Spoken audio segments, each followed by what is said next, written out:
guys, welcome again to my channel Zoology Vibes. Hope you are good and fine. So आज हमारा एक नया chapter शुरू हो रहा है, एक नया यूनिट शुरू हो रहा है which is the respiratory system. और आज के इस लेक्चर में हम गर्ल्स को कवर करेंगे होपफुली। सो स्टार्ट करते हैं अपना आज का लेक्चर और पिछला दोहराते रहिएगा, रिवाइज करते रहिएगा आप लोग। ओके, सो स्टार्ट करते हैं हम अपना आज का लेक्चर। तो अब बात करते हैं रेस्पिरेटरी सिस्टम। हमारा कौन सा चैप्टर स्टार्ट हो गया? The respiratory system. तो रेस्पिरेटरी सिस्टम पढ़ रहे हैं, थोड़ा रेस्पिरेशन के बारे में पढ़ेंगे पहले। तो बेसिकली रेस्पिरेशन होता क्या है? रेस्पिरेशन एक ऐसा प्रोसेस है जिसके थ्रू जो ऑर्गेनिज्म है वो इन्वायरमेंट से गैसेस एक्सचेंज करता है, कार्बन डाइऑक्साइड देता है और इन्वायरमेंट से क्या लेता है? ऑक्सीजन लेता है। ठीक है, तो बेसिकली रेस्पिरेशन एक ऐसा सीक्वेंस है जिसमें गैसेस ऑफ एक्सचेंज होता है ऑर्गेनिज्म और इन्वायरमेंट के बीच। ठीक है, तो थोड़ा सा पढ़ लेते हैं।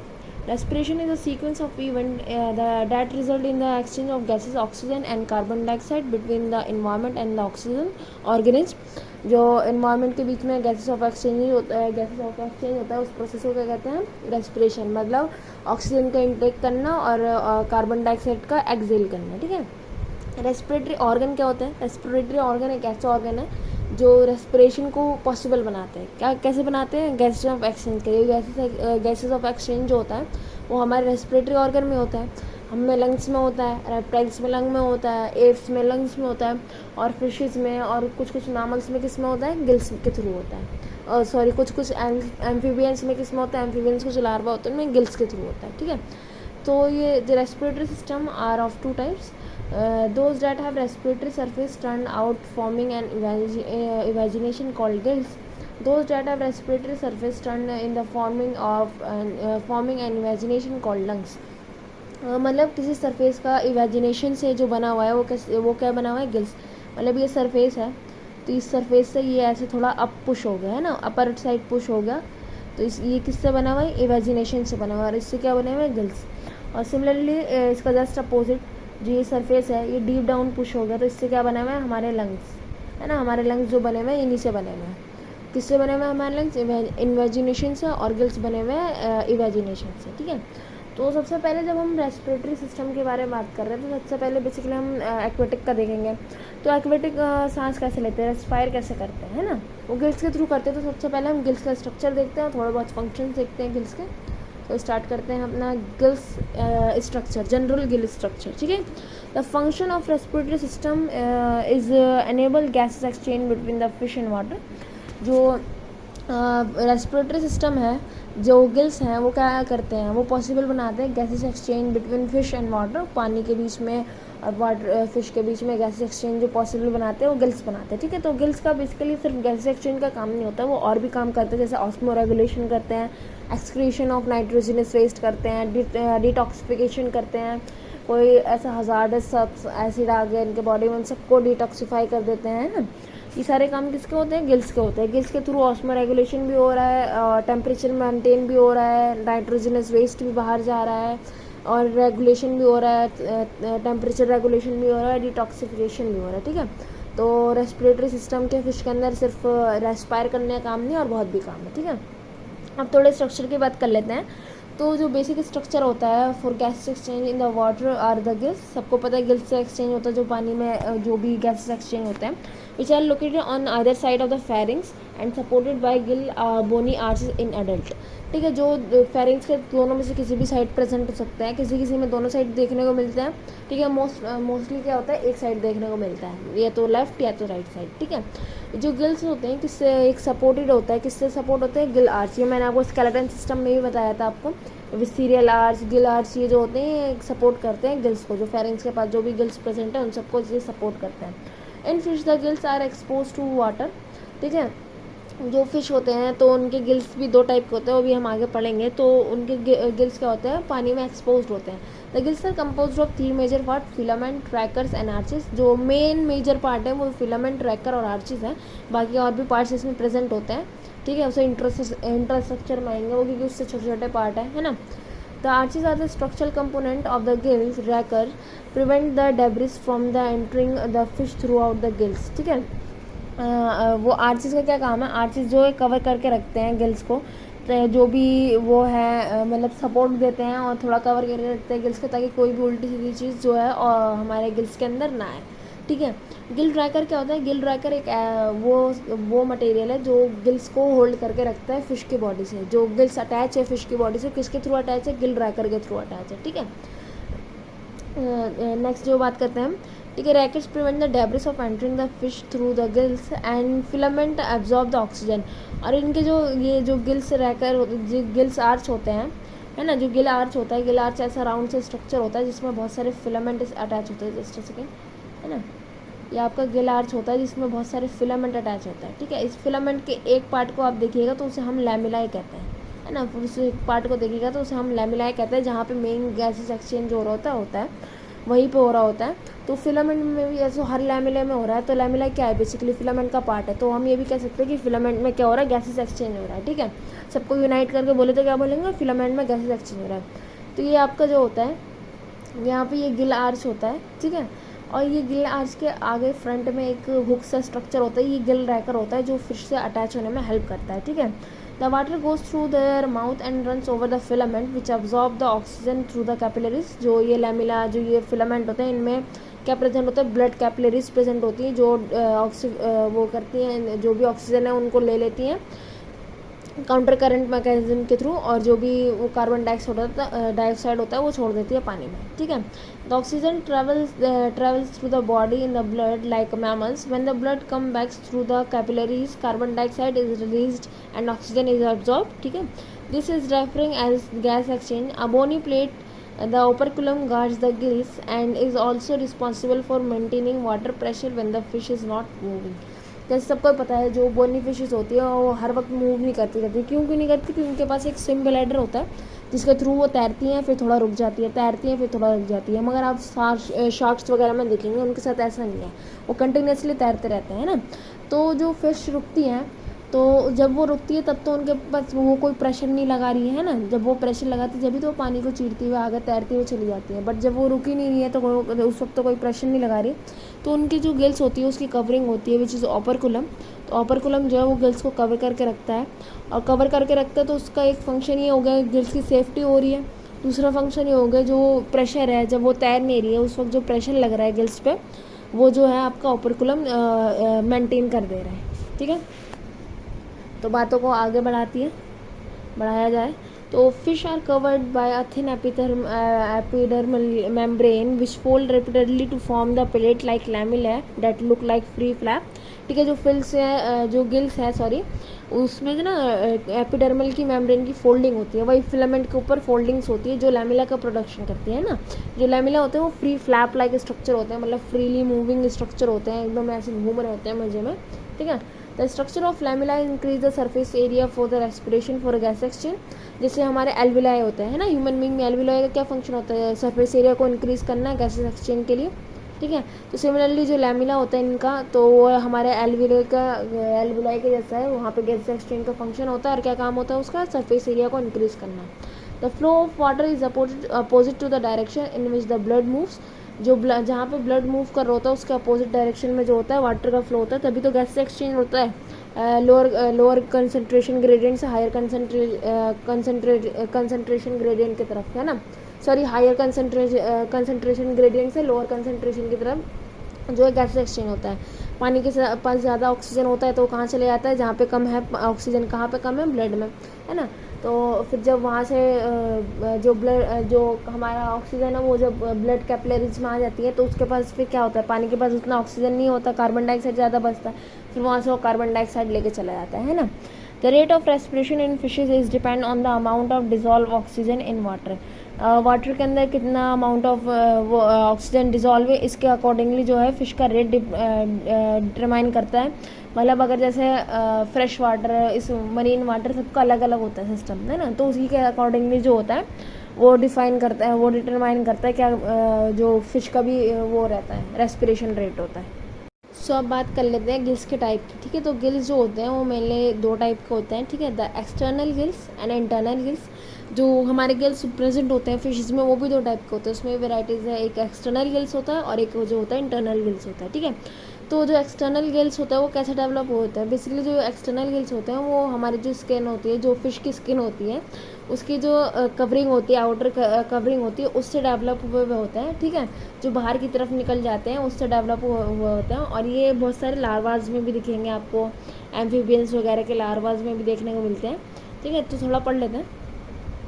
External gills develop from the integument covering the outer surface of the branchial visceral arch and protrude into the surrounding water, ठीक है। ये ओपन होते हैं, इनके पास कोई ओपरकुलम, कोई कवरिंग नहीं होती है, ठीक है। तो ये जो होते हैं क्या करते हैं, जो हमारा गिल आर्च होता है, जो विसीरियल आर्चेस होती है, उसके ऊपर जो कवरिंग होती है उसी से बने हुए होते हैं, उसी का डेवलपमेंट उसी से डेवलप हुए हुए होते हैं, और ये वाटर में एक्सपोज रहते हैं, कोई कवरिंग नहीं होती है, ठीक है। They are found in fishes and larva of many vertebrates including lung fish and amphibians और जो लंग फिश होते हैं इनके लार्वा में पाया जाता है ये external gills. They are usually branch filamentous structure derived from ectoderm से डिराइव्ड हुए हैं, ठीक है। The function of external gills poses no problem since the gill filament are in direct contact with water, ठीक है। जो एक्सटर्नल गिल्स है इनका फंक्शन कोई दिक्कत नहीं करता है कि ये बाहर है, ओपरकुलम कवर नहीं है, बाहर प्रेजेंट है, इंटरनल नहीं है, मतलब गिल्स की तरह अंदर नहीं प्रेजेंट है विसीरियल आर्चेस के बीच में, तो ऐसा कोई नुकसान नहीं है। क्यों नहीं है? क्योंकि ये डायरेक्ट कांटेक्ट में है, जो भी इसके लैमिला जो फिलामेंट है वो डायरेक्ट कांटेक्ट में है वाटर के, तो जो वो एक्सचेंज होता है, गैसेस ऑफ एक्सचेंज होता है वो ज़्यादा तेज़ी में होता है, ज़्यादा कंटिन्यूसली होता रहता है, और ज़्यादा स्पीड में भी होता है, अच्छे से होता है। बट इनका सिर्फ एक नुकसान है कि एक्सपोज्ड है गिल्स, तो ऑब्वियस सी बात है गिल्स को नुकसान होने का खतरा है ना। कोई भी चीज़ एक्सपोज रहती है तो उसको डैमेज होने का खतरा रहता है, ठीक है।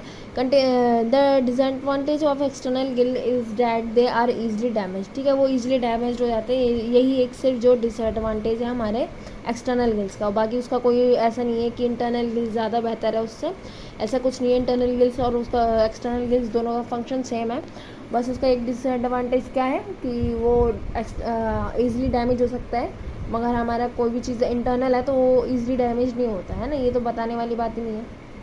हम बात करते हैं इंटरनल गिल्स की, ठीक है। ये जो होते हैं ये फेरेंजियल स्लिट, जो भी फेरेंजियल पाउचेस होते हैं उससे एसोसिएटेड होते हैं, उससे जुड़े हुए होते हैं, ठीक है। Internal gills are compose of series of parallel gill lamella है, ऑल्दो सम फॉर्म्स में दे हैव फिलामेंटस, किसी के पास लैमिला प्रेजेंट होते हैं, किसी के पास सिर्फ फिलामेंटस होते हैं, उसमें कोई सेक्शन डिवाइडेड नहीं होता है, ठीक है। They may be borne on both sides of the internal branchial septa, but some cases are present on only one side. A series of gill lamella present only one side of interbranchial septum are termed as half gill hemibranch, ठीक है। Two hemibranch joined with interbranchial septum to form complete gill और hollow branch, ठीक है। जो internal gills होते हैं उनमें भी आपको दो वैरायटी देखने को मिलती है, एक हेमी ब्रांच और एक होलो ब्रांच। होलो ब्रांच क्या होता है? जो इंटर ब्रांचियल सेप्टा होता है, मतलब समझ लीजिए जो बोन होती है, एक बोन होती नहीं है बेसिकली, वो एक सेप्टा सा होता है, एक स्ट्रक्चर सा प्रेजेंट होता है गिल्स के बीच में।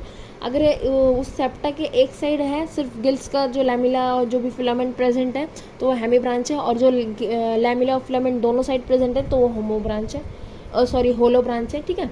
The gills are covered and protected laterally by the soft skin fold, such interbranchial septum or by film operculum. It is generally assumed that internal gills are derived from endoderm, although the exact origin is not clear. अभी तक internal जो gills है उसका कोई exact origin clear नहीं हुआ है कि वो एंडोडर्म से इवॉल्व हुआ है या एंडोडर्म से हुआ है, मगर ये माना जाता है वो एंडोडर्म से हुआ है क्योंकि वो इंटरनल साइड में लोकेटेड है। और हमारी जो एक्सटर्नल गिल्स है वो कहाँ पे लोकेटेड, वो किससे ऑरिजिनेट हुए हैं? वो हमारे एक्टोडर्म से ऑरिजिनेट हुए हैं ना। अभी हमने पढ़ा ना यहाँ पे कि जो हमारा एक्सटर्नल गिल्स है वो किससे ऑरिजिनेट हुआ है? हमारा एक्टोडर्म से, जो हमारा एक्सटर्नल गिल्स है वो ऑरिजिनेट हुआ है ना। तो क्वेश्चन बेसिकली यही आते हैं पेपर में, अगर आपको बोल दिया डिफरेंस बिटवीन एक्सटर्नल और इंटरनल गिल्स, तो आपको इसी को डिफाइन करना होता है, थोड़ा आपको और ज़्यादा एक्सप्लेन करना होता है उसे अच्छे से अपने वर्ड्स में, ताकि आप अच्छे से कर सकें। और राइटिंग पेपर में अपनी अच्छी ही रखिएगा, जितनी अच्छी राइटिंग होती है उस हिसाब से भी टीचर का पढ़ने में भी अच्छा लगता है ना, उस हिसाब से मार्क्स भी मिलता है। तो राइटिंग अपनी अच्छी रख के चलिएगा, इस चीज़ को दिमाग में रखिए, ठीक है। जो गिल्स होते हैं मैंने बता दिया, होलो ब्रांच और हेमी ब्रांच होते हैं, और इंटरनल गिल्स कहाँ माना जाता है, किससे डेवलप हुआ है? एंडोडर्म से। बट अभी तक कोई ऐसा क्लियर वो नहीं है इसका कि वो कहाँ से डेवलप हुआ। यहाँ पे आप इमेज देख सकते हैं होलो ब्रांच और हेमी ब्रांच की। होलो ब्रांच में देखिए आप दोनों तरफ गिल्स प्रेजेंट है, हेमी ब्रांच में दोनों तरफ गिल्स नहीं प्रेजेंट है, ठीक है।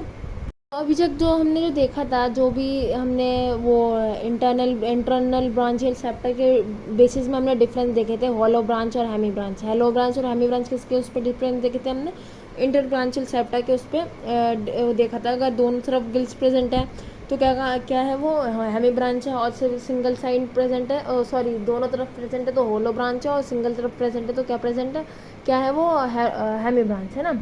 तो जो मेन टाइप है, जो इंटरनल गिल्स जो है वो फर्दर टू पार्ट्स में डिवाइडेड है, दो पार्ट में डिवाइडेड है। There are two main types of internal fish gills. पहले जो देखने को मिलता है वो आपको कार्टिलेजिनस फिश में देखने को मिलता है, दूसरा जो देखने को मिलता है आपको बोनी फिशेज में देखने को मिलता है। तो बेसिकली जो दो टाइप के इंटरनल गिल्स है मैं आपको बता दे रही हूँ, वो ये है कि जो इंटरब्रांचियल सेप्टा होता है कार्टिलेजिनस फिश का, वो बहुत ज़्यादा लंबा होता है ना। इतना लंबा होता है कि वहाँ पे गिल्स आने के बाद भी वो बहुत ज़्यादा लंबा होता है। उसका ये फंक्शन भी होता है कि वो अपने जो गिल्स है उनको जो उनको कवर करता है, अपने गिल्स को प्रोटेक्ट करने में उनका काम होता है, क्योंकि गिल्स से पहले तो वो आ गए, वो इतने ज़्यादा एक्सटेंडेड है कि गिल्स को नुकसान पहुँचने से पहले उनको नुकसान हो जाएगा, है ना। तो ये होता है हमारे पहले टाइम में, उसका जो इंटरब्रांचियल सेप्टा होता है बहुत ज़्यादा लंबा होता है। और जो बोनी फिशेस में देखने को मिलता है आपको, जो उसका इंटरब्रांचियल सेप्टा होता है वो हाईली रिड्यूस्ड होता है, ठीक है, ना के बराबर होता है, बहुत ज़्यादा हाईली रिड्यूस्ड होता है। इतना होता है कि उसका कोई फंक्शन देखने को भी नहीं मिलता, ठीक है। जो इंटरब्रांचियल सेप्टा होता है इसका बेसिकली फंक्शन क्या होता है, इसका फंक्शन होता है वो गिल क्लेफ्ट जो होते हैं, और जो गिल्स होते हैं, गिल्स की ओपनिंग होती है, इन सबको थोड़ा प्रोटेक्ट करने का काम होता है आपका इंटरब्रांचियल सेप्टा का, ठीक है। और गिल्स को भी थोड़ा थोड़ा प्रोटेक्ट करता है ये इलास्मो ब्रांच में। इलास्मो ब्रांच में इंटरब्रांचियल सेप्टा इतना लंबा इसलिए होता है, उसका बेसिकली रीज़न भी ये है कि जो कार्टिलेजियस फिश होती है उनके जो गिल स्लेट्स होते हैं उसके पास कोई ओपर्कुलम नहीं होता है ना, तो उनके जो गिल्स होते हैं वो पानी के पास सीधा डायरेक्ट कांटेक्ट में आते हैं, कोई प्रेशर वेशर का वो इशू नहीं है उसमें, क्योंकि शार्क्स वगैरह जो है कंटिन्यूसली स्विम करते रहते हैं। बट बोनी फिशेज में एक ऑप्शन तो है ना, एक ओपर्कुलम है जो उन्हें ढक के रखा है, जो उन्हें सेव करने का काम कर रहा है, बट ऐसा कुछ इलास्मो ब्रांच के पास नहीं है, ठीक है। तो रीड कर लेते हैं। The first and more primitive type of internal gills are characteristic of elasmobranch, मतलब cartilaginous fish. In this group, the interbranchial septa are exceptionally well developed and extended beyond the hemi branch. Hemi branch जो होलो branch है जो बहुत ज़्यादा ये उन्हें cross करा हुआ है, बहुत ज़्यादा वेल डेवलप है, एक्सटेंडेड है। The interbranchial septa, in addition to separating the gill clefts, serve to protect the gills themselves. Gills को प्रोटेक्ट करने का भी काम करता है। और जो सेकेंड टाइप है, the second type of internal gills is found in fishes. In this form the interbranchial septa are reduced to varying degree from which hemi branch into the single branch or gill, ठीक है। Hemy branch हो या होलो branch हो, उसमें बहुत एक single branch में वो है, कोई ज़्यादा एक्सटेंडेड नहीं है, सिर्फ एक सिंगल ब्रांच है उसका, ठीक है। The operculum protect the gills in branchial chamber which open to the outside through the single gill aperture. Opening and closing operculum bring about gills respiration to fish. जो opening और closing होता है operculum का, वो क्या करता है, respiration का काम करता है। अभी मैं आपको थोड़ी सी वीडियो दिखा रही हूँ, तो 2 मिनट की शांति रखिएगा, सब उस वीडियो को ध्यान से देखिएगा, आपको पूरा रेस्पिरेशन समझ में आ जाएगा फिश के अंदर कैसे होता है। बाकी अभी हम ये तो पढ़ेंगे कार्टिलेजिनस फिश में कैसे होता है और बोनी फिश में कैसे होता है ना। तो 2 मिनट का ब्रेक नहीं है, मतलब वीडियो देखिए आप लोग शांति से, ठीक है।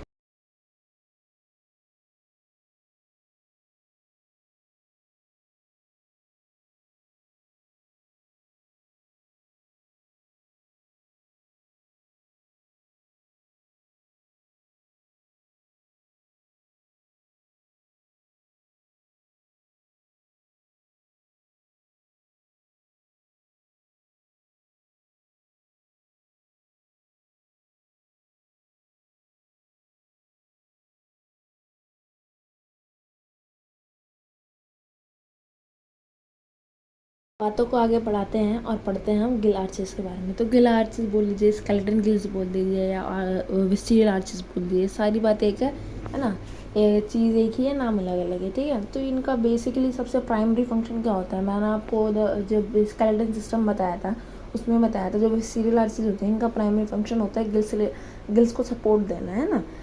इंटरनल साइड से इंटरनली गिल्स को सपोर्ट देना। ये बने किसके होते हैं, ये कार्टिलेज के बने हुए होते हैं। इसके बने हुए होते हैं, कार्टिलेज के बने होते हैं, किसी किसी में ऑस्टियोशीथ मतलब बोनी भी होते हैं, बट मोस्टली कार्टिलेज के बने हुए होते हैं, ठीक है। ये कहाँ पाए जाते हैं, ये गिल क्लेफ्ट के बीच में पाए जाते हैं, मतलब गिल क्लेफ्ट क्या होता है? गिल क्लेफ्ट एक ओपनिंग होती है जहाँ से पानी बाहर जाता है ना।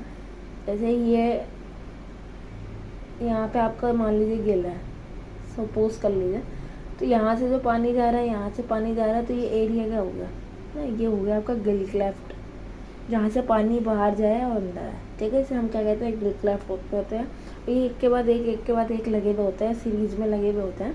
जो पहला आर्च होता है उसे हम मैंडिबुलर कहते हैं, जो दूसरा आर्च होता है उसे हम हायोइड आर्च कहते हैं, और बाकी को हम नंबर दे देते हैं 3, 4, 5, 6, 7 ऐसे नंबर दे देते हैं कि ये आर्च है नंबर से, उनको कोई ऐसे पार्टिकुलर नाम नहीं है। ठीक है, जो फर्स्ट गिल आर्च होता है वो, और जो मैंडिबुलर आर्च और उसके उसमें होता है हायोइड आर्च के बीच में जो क्लेफ्ट प्रेजेंट होता है ना, तो उनको हम क्या कहते हैं? उनको हम हायो मैंडिबुलर क्लेफ्ट कहते हैं। ऐसा क्लेफ्ट जो मैंडिबुलर मतलब फर्स्ट गिल आर्च और सेकंड गिल आर्च के बीच में प्रेजेंट होता है, उसे हम हायो मैंडिबुलर क्लेफ्ट कहते हैं। ठीक है, in fishes it is either modified to form the spiracle or close all together. वो स्पायरिकल बना देता है, जैसे हम कार्टिलेजिनियस फिश में देखेंगे जहाँ से पानी अंदर और बाहर जाता है, स्पायरिकल बना देता है। ठीक है, as gill is supported by the cartilaginous or body or bony gill arch. सारे गिल्स क्या करते हैं? कार्टिलेजिनियस और या फिर बोनी आर्च को इसके थ्रू सपोर्टेड होते हैं। ठीक है, जो बोनी फिशेज होती हैं उनके पास ये जो विस्किंग आर्चेस है कितने होते हैं? 4 to 5 होते हैं पेयर्स में। और जो हमारी वो है कार्टिलेजिनियस फिश है, उनके पास कितनी प्रेजेंट होती है? 5 to 7 प्रेजेंट होती है, और उन्हीं के अकॉर्डिंगली उनको नाम भी देते हैं हम। ठीक है, जो ये एस्पाइनर होते हैं उसमें जो पॉलीडॉन पॉलीपैटरस होते हैं, इनका जो फर्स्ट गिल पाउच होता है ये मॉडिफाई होता है, थोड़ी मॉडिफिकेशन देख रहे हैं यहाँ पे हम। इनका जो फर्स्ट गिल पाउच होता है वो मॉडिफाई होता है और ओपन हो रहा होता है बाहर के थ्रू स्पायरिकल से। स्पायरिकल एक जो बताया अभी मैंने आपको, इकट्ठा होके एक पोर्शन में जा रहा है, जैसे वाटर एंटर और एग्जिट, एंटर होता है, एग्जिट तो नहीं। ठीक है, तो स्पायरिकल बन जाता है, स्पायरिकल में मॉडिफाइड हो जाता है। ठीक है, रूडिमेंट्री गिल लैमेला में be located on the anterior wall of the स्पायरिकल। ये जो गिल लैमेला है ये इनमें कुछ काम के नहीं होते हैं, है ना, रूडिमेंट्री होते हैं। वो कहाँ पे लोकेटेड होते हैं? एंटीरियर साइड, मतलब स्पायरिकल के आगे वाले हिस्से में क्या वहाँ पे वो प्रेजेंट होते हैं।